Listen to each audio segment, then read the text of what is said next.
కృష్ణా జిల్లా పామరులో సీఎం జగన్ పర్యటిస్తున్నారు. జగనన్న విద్యా దీవెన నిధులను లబ్ధిదారుల ఖాతాల్లో జమ చేయనున్నారు. ఈ సందర్భంగా జగన్ మాట్లాడుతున్నారు. ఇప్పుడు లైవ్ చూద్దాం. భోజన వసతి ఖర్చుల కోసం చెల్లించిన మొత్తం మరో 4,275 కోట్ల రూపాయలు ఈ ఏప్రిల్లో అంటే రేపు నెల ఏప్రిల్లో వసతి దీవెన కింద విడుదల చేయనున్న మరో 1,100 కోట్ల రూపాయలు కూడా కలుపుకుంటే మనందరి ప్రభుత్వం విద్యా దీవెన, వసతి దీవెన అనే ఈ రెండు పథకాల మీద మాత్రమే పెట్టిన డబ్బు ఏకంగా 18,000 కోట్ల రూపాయలు అని చెప్పి కూడా చెప్పడానికి గర్వపడతా ఉన్నా. ఇలా కేవలం పెద్ద చదువులు చదువుతా ఉన్న పిల్లలు బాగుపడాలి, ఆ కుటుంబాలు బాగుపడాలి, ఆ పిల్లలకు మంచి జరగాలి, ఆ కుటుంబాలకు మంచి జరగాలి అని ప్రతి అడుగు కూడా వేస్తూ వచ్చాం. ఈరోజు ఇలా మనందరి ప్రభుత్వం ప్రతి స్థాయిలోనూ కూడా విద్యారంగంలో మార్పులు తీసుకొచ్చాం. ఎప్పుడు చూడని విధంగా మార్పులు తీసుకొచ్చాం.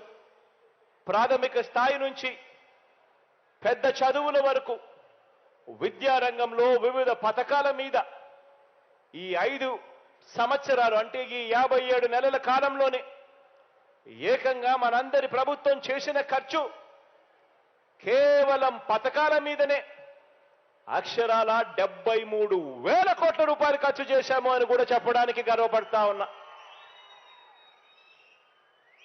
ఈ 73,000 కోట్లు గవర్నమెంట్ రంగంలో ఉన్న టీచర్లకు ఇచ్చే జీతాలు కాదు. ఈ జీతాలు భత్యాలు కాక కేవలం పిల్లల చదువులు బాగుపడాలి అని కేవలం పథకాల మీద మాత్రమే ఖర్చు చేసిన సొమ్ము ఈ 57 నెలల కాలంలో అక్షరాల 73,000 కోట్ల రూపాయలని చెప్పడానికి గర్వపడతా ఉన్నా. ఇది పేద మధ్యతరగతి కుటుంబాల మెరుగైన జీవితాల కోసం మనం చేసిన హ్యూమన్ క్యాపిటల్ ఇన్వెస్ట్మెంట్. ఇది పిల్లలు బాగుండాలి, భావితరాలు బాగుండాలి, పేదరికం నుంచి భవిష్యత్తులో వాళ్ళు బయటికి రావాలి అని అంటే ఇదొక్కటే అస్త్రం అని చెప్పి నమ్మి గట్టిగా పిల్లల మీద ఇన్వెస్ట్ చేస్తా ఉన్నాం.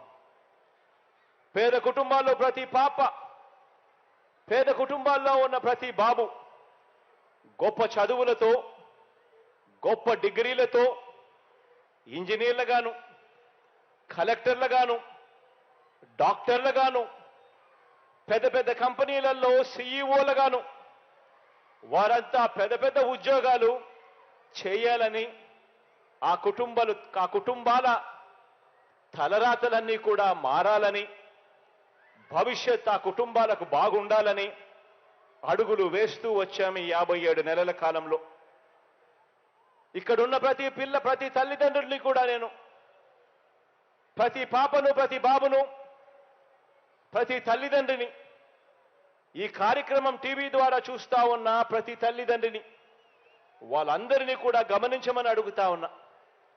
ఈ 57 నెలల కాలంగా మన విద్యా విధానంలో ఈ 57 నెలల్లో మీ అన్న ప్రభుత్వం ఎలాంటి మార్పులు చేసిందో, దానివల్ల ఎలాంటి ఫలితాలు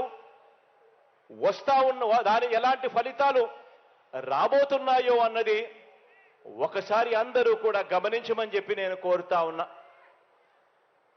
మీ పిల్లల వయసు ఈరోజు 3 సంవత్సరాలు కావచ్చు, 3 సంవత్సరాల నుంచి 23 సంవత్సరాల లోపు ఎంతైనా కావచ్చు. వీరంతా కూడా శతమానం భవతి అన్న విధంగా కనీసం మరో 100 సంవత్సరాలు వీరందరూ కూడా నెక్స్ట్ జీవించాల్సిన జనరేషన్లో ఉన్నవాళ్ళు.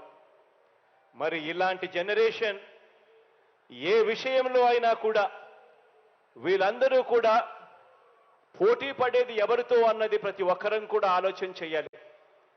ఈ రోజున్న ఈ జనరేషన్ పోటీ పడేది రాబోయే రోజుల్లో ఈ గ్రామం ఆ గ్రామం కాదు, ఈ రాష్ట్రం ఆ రాష్ట్రం కాదు, మన పిల్లలు దేశంతో కాదు పోటీ పడేది, రేపొద్దున వీళ్ళు పోటీ పడేది ప్రపంచంతో పోటీ పడతారు అన్నది మనమందరం కూడా జ్ఞాపకంలో పెట్టుకోవాలి.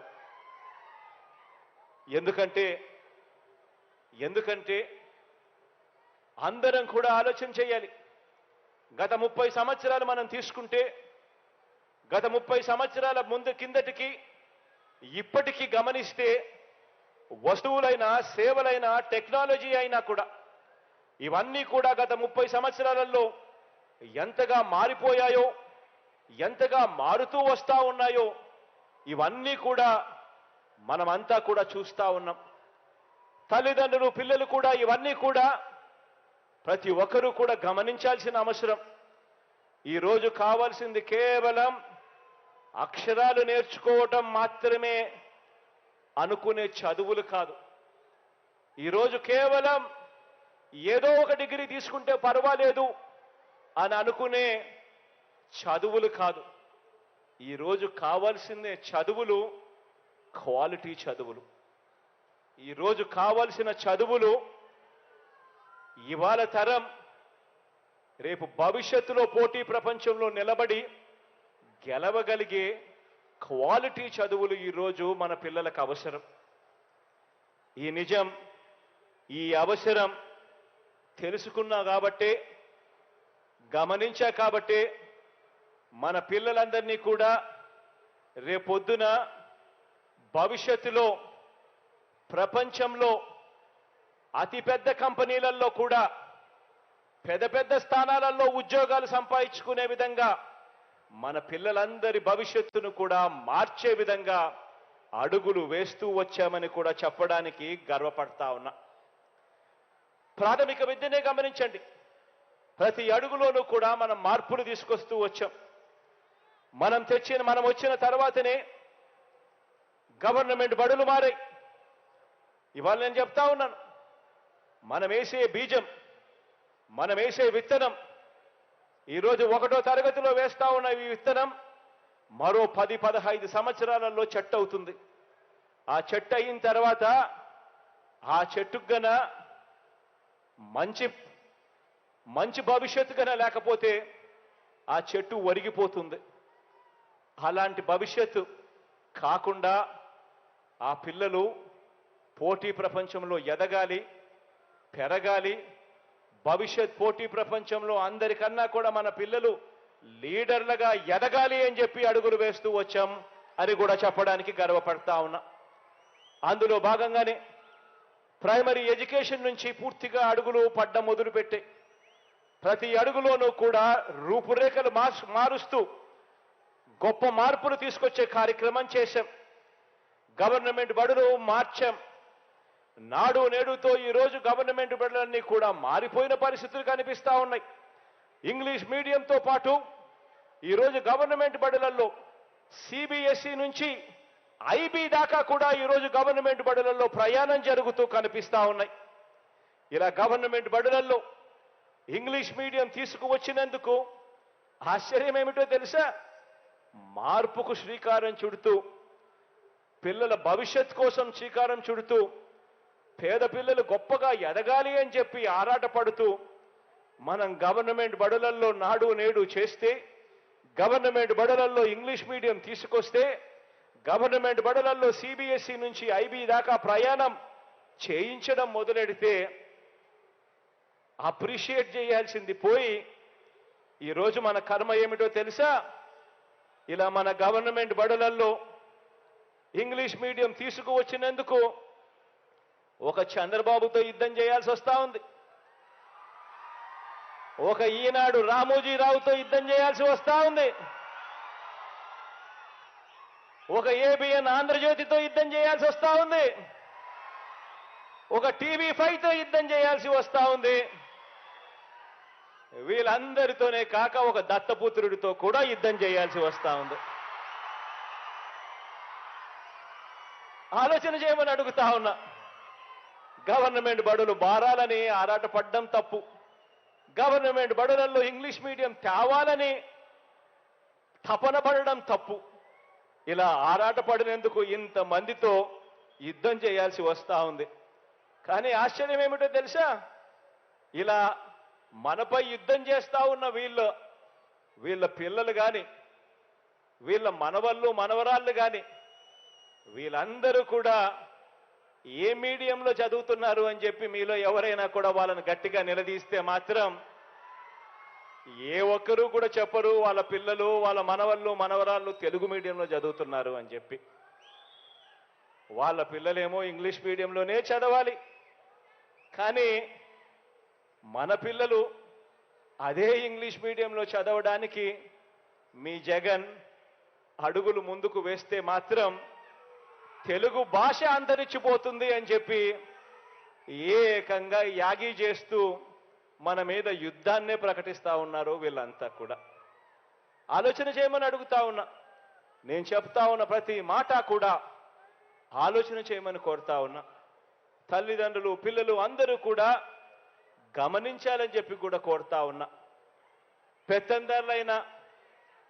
పెత్తందారులైన వారికో ధర్మమట, పేదలైన మీకో ధర్మమట.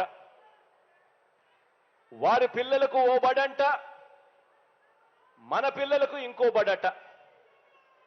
వారి చదువులు వేరట, మన చదువులు వేరట. ఆలోచన చేయమని అడుగుతా ఉన్నా. పెత్తందారులుగా వారు ఉండాలట, పనివారిగా మనం ఉండాలట. పరిశ్రమలు వారివట, కార్మికులుగా మాత్రమే మనమట. సామ్రాజ్యాలన్నీ వారివట, సామాన్యులుగా మాత్రమే మనం మిగిలిపోవాలట. ఆలోచన చేయమని అడుగుతా ఉన్నా. పెత్తందారి మనస్తత్వాలు చూడమని అడుగుతా ఉన్నా. వారి పిల్లల చేతుల్లో ఏమో ట్యాబులు ఉండొచ్చు, స్మార్ట్ ఫోన్లు ఉండొచ్చు. కానీ మీ పిల్లల చేతుల్లో మాత్రం, మన పిల్లల చేతుల్లో మాత్రం మీ జగన్ పిల్లలకు ట్యాబులు ఇస్తే మాత్రం ఆ పిల్లలు ఆ ట్యాబుల్లో ఏమేమో చూస్తూ చెడిపోతున్నారు అని చెప్పి యాగి చేస్తారు.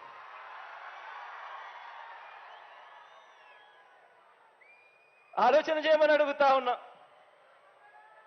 ఇవన్నీ కూడా ఏదైతే నేను చెప్తా ఉన్నానో ఇవన్నీ కూడా